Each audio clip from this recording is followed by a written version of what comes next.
बुद्ध कहते हैं, भाग्य के भरोसे बैठने वालों, पुरुषार्थ करो। जीवन में भाग्य का महत्व है, लेकिन भाग्य के भरोसे बैठकर अपने अमूल्य समय को बर्बाद मत करो, क्योंकि पुरुषार्थ करने से तो भाग्य की रेखाएं बदल जाती हैं। भाग्य क्या है? आज किया गया कर्म ही तुम्हारा भाग्य बनता है। कर्म के द्वारा जो बीज बोओगे, फसल भी उसी की मिलेगी। जैसा कर्म तुम आज करोगे, वैसा ही तुम्हारा भविष्य होगा। सौभाग्य और दुर्भाग्य तुम्हारे ही हाथ में है। कर्म की प्रधानता को समझना होगा कि जैसा कर्म होगा, वैसा ही फल मिलेगा। जीवन को सफल बनाने के लिए पाप और पुण्य का बड़ा महत्व है। पूरी सावधानी रखो कि पाप होने न पाए, क्योंकि पाप की सजा जरूर मिलती है। यह जीवन पिछले पापों से छुटकारा पाने के लिए और दूसरे नए पापों से बचने के लिए मिला है। और कोशिश करो हमसे पुण्य कर्म हो, तुम अपने जीवन को धर्म के मार्ग पर चलाओ। तुम्हारे किए हुए पुण्यों से धर्म को शक्ति मिलती है। यह मानव का जीवन बड़े काम का है। इसे सावधानी पूर्वक जीना चाहिए। अगर तुम गलतियां करोगे तो आगे चलकर पशु पक्षियों वाले कपड़े पहनने पड़ेंगे। संसार के नश्वर पदार्थों की इच्छा मत करना, क्योंकि इच्छा का फल बहुत दुख देता है। अच्छे अच्छे कर्म करो, उन कर्मों को करके अहंकार मत करना। अहंकार के मार्ग में अंधेरा होता है और अंधेरे में ठोकरें लगती हैं। संसार दुहखालय है, अर्थात दुहखों से भरा हुआ है। संसार से प्रेम मत करना, बल्कि अपने मन से पापों को बाहर निकालो और सदा सावधान रहो कि कोई पाप न होने पाए। मनुष्य का जीवन मिला है तो इसको सावधानी पूर्वक व्यतीत करना। अपने जीवन में आलस्य को आने मत देना, क्योंकि यह जीवन बहुत अनमोल है। पशुओं से पूछो कि मनुष्य जीवन का क्या महत्व है। पशुओं के जीवन में तो लेश मात्र भी सुख नहीं है। वे सोचते हैं कि हम कब मनुष्य बनेंगे। सर्दी में रजाई और गर्मी में पंखा होगा, कब हम परोपकार करके अपना जीवन सफल बनाएंगे। जो मनुष्य हैं, वे अपनी मानवता को संभाल कर रख नहीं पा रहे हैं, बल्कि संसार के सुखों की अंधी दौड़ में दौड़ रहे हैं। वे नहीं जान पा रहे हैं कि हमारी मृत्यु हमारे पीछे पीछे आ रही है। मानव जीवन पाया है, बहुत अच्छी बात है।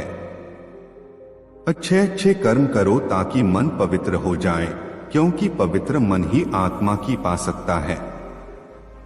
अपने मन को शरीर में ही फंसाकर मत रखो, क्योंकि शरीर आज है, कल रहेगा या नहीं, यह किसी को भी मालूम नहीं है।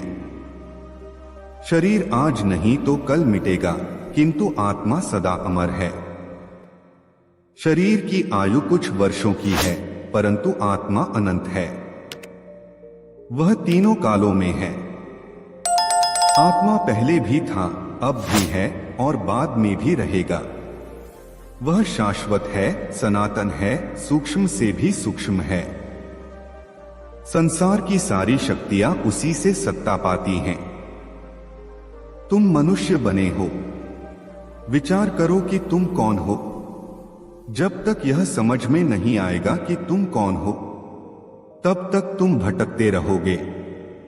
जब तक तुम अपनी भूल में सुधार नहीं करोगे, तब तक तुम शांति को प्राप्त नहीं कर सकते। शांति को पाना है तो मन को पवित्र करके आत्मा का अनुभव कर लो। आत्मा में ही अनंत विश्राम है। यह शरीर कुछ समय के लिए मिला है।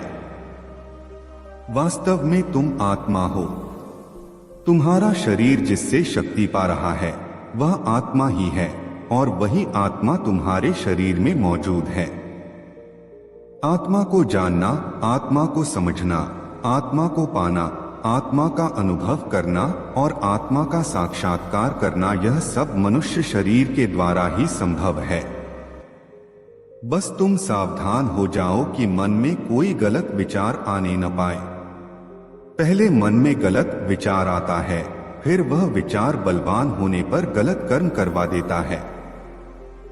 गलत कर्म का मतलब है पाप का जन्म हो जाना।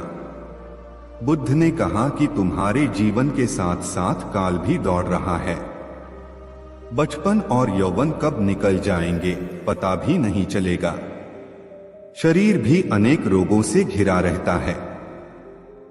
इस शरीर की शारीरिक और मानसिक दोनों प्रकार के रोगों से रक्षा करनी पड़ती है। रोग और भोग दोनों शरीर को निर्बल करते रहते हैं। रोगी और भोगी दोनों को ज्ञान अच्छा नहीं लगता। जिनका तन और मन स्वस्थ नहीं होता वे परमार्थ का लाभ नहीं उठा पाते। मनुष्य को चाहिए कि वह अपनी आयु रूपी संपदा का पूरा पूरा लाभ उठाए। अगर मनुष्य चाहे तो अपने जीवन में अच्छे अच्छे कर्म करके श्रेष्ठ प्रगति कर सकता है। जीवन में संयम को धारण करें।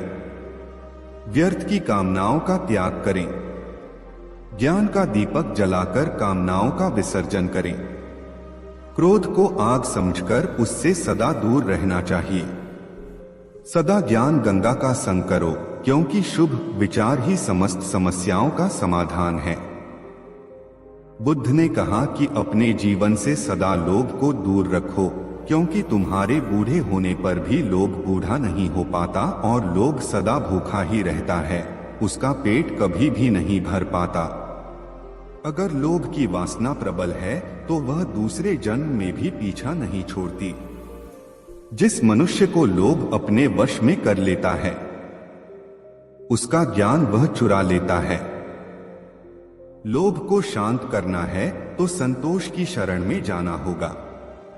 मोह के आकर्षण में मत आना, क्योंकि मोह से तुम्हारा मन बंध जाएगा और बंधा हुआ मन तुमको बहुत दुख देगा।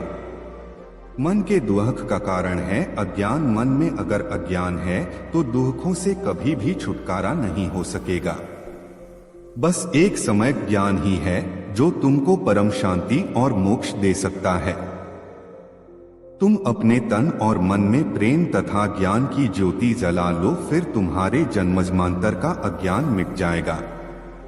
आज तुम मनुष्य जन्म को धारण करके बैठे हो, इसका मतलब यह है कि तुम शांति और मोक्ष के अति निकट हो। अब तुम संसार में रहकर भी संसार के लगाव में फंसना मत। संसार के अज्ञान से दूर रहना, क्योंकि वह तुमको बांध देगा। अपनी आत्मा का ध्यान करो, वह तुमको सर्व बंधनों से मुक्त कर देगा।